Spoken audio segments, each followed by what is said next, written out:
美国国会众议院于18日更新一项由两党推动的法案，该法案禁止从东突厥散进口商品，除非能够证明商品不是强迫劳动生产。美国众议院星期四提出去年9月通过议案的更新版，后者与参议院上月再次提出的防止强迫维吾尔人劳动法相似。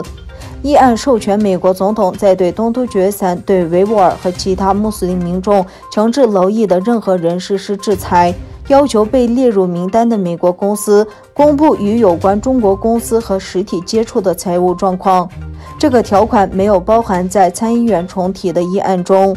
民主党众议员麦格文在重提这项议案时说：“我们恐惧地看到中国政府首先制造，然后扩大了一个针对维吾尔和穆斯林少数族裔的司法以外的大规模集中营系统。很多美国国际和中国公司都合谋剥削强制劳役，而且这些产品继续进入全球供应链和我们的国家。”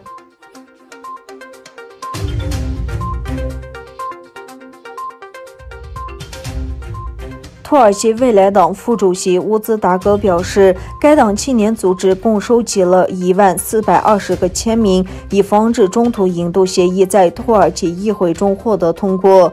土耳其媒体报道说，土耳其和中国之间的刑事互动协定于2017年在两国部长之间签署，并由土耳其总统埃尔多安于2019年签署，但没有通过土耳其议会。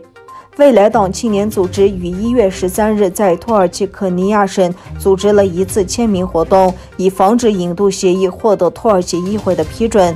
在短时间内共收集了10420个签名。土耳其未来党副主席乌兹达格与维吾尔集中营受害者于2月17日将签名移交给了土耳其议会议长和议会各政党代表。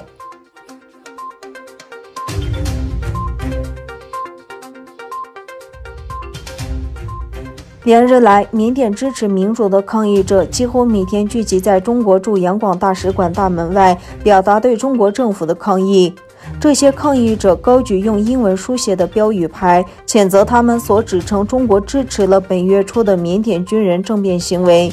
这些标语牌书写着包括停止维吾尔种族灭绝、停止香港镇压、入侵缅甸的梦想不会实现等各种口号。2月1日，缅甸发生政变，军方一再指出去年11月的选举发生广泛舞弊。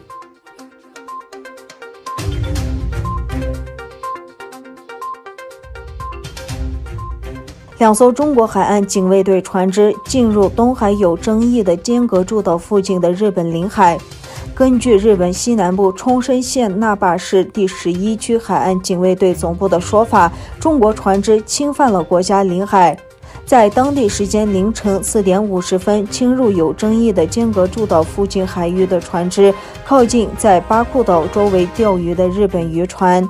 渔船受到被派往地区的日本海岸警卫队船只的保护，中国船只被警告离开地区。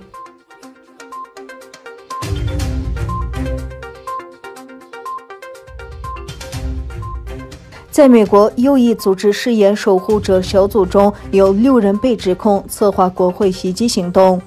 在司法部的一份声明中称，这些人即誓言守护者组织成员，被指控串谋危害美国，并计划于1月6日对国会大厦进行袭击。声明中说，这6人涉嫌惊夺联邦财产和非法进入公共建筑。